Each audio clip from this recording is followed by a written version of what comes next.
দেখো আজ আমরা যে বিষয়টা নিয়ে আলোচনা করবো সেটি হলো প্রফিট অ্যান্ড লস, যে আমাদের ম্যাথের চ্যাপ্টার রয়েছে সেই চ্যাপ্টার থেকে এই যে অঙ্কটা তোমরা দেখতেই পাচ্ছ,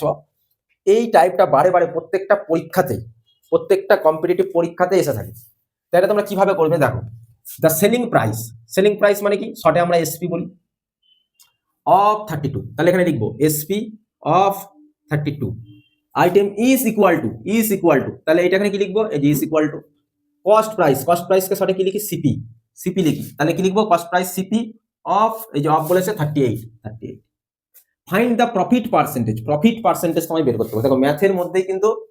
সব কিছুই বলা আছে, যে বুঝবে তার মানে খুবই সহজে সে করে ফেলতে পারবে। দেখো এসপি অফ মানে কি গুণ 32, সিপি অফ মানে কি গুণ 38, তাহলে এসপি বাই সিপি,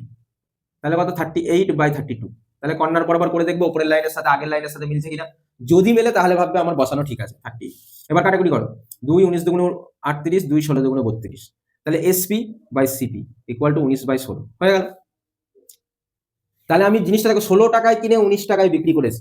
তাহলে এসপি কিন্তু বড়, তাহলে প্রফিটই হবে। তা ওরাও চেয়েছে প্রফিট পার্সেন্টেজ, তাহলে প্রফিট পার্সেন্টেজ কিভাবে লিখবো, বের করবো, পার্সেন্টেজ বের করার নিয়ম সবসময় সিপি নিচে থাকে, তাহলে সিপি কত 16, আর ওপরে ইনক্রিজ ডিক্রিজ 19 16, 19 - 16, মাল্টিপ্লাই কি দিতে হয়, একটা 100 দেবো আর একটা পার্সেন্টেজ সাইন দেবো, তাহলে কত হলো 3/16 গুণ 100 পার্সেন্টেজ। তাহলে তুমি দেখো, তাহলে হচ্ছে তোমার কত হচ্ছে, 2 দিয়ে কাটো, 2 5 দুগুণে 10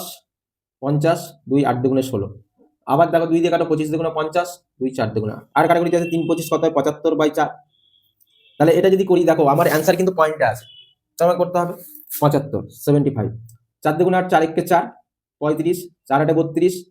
4 8 32 32, সরি 4 8 32, তাহলে কত হচ্ছে 3, 4 7 28, 29 30 20, তাহলে দেখো 4 5 20, তাহলে ব্যাস অ্যান্সার আমার 18.75। তাহলে দেখো 18.75 কোথায় আছে, এটা তাহলে আমাদের রাইট অ্যান্সার 18.75। তাহলে এই অঙ্কটা কিন্তু খুব সহজে তোমরা এইভাবে করবে। ক্লিয়ার?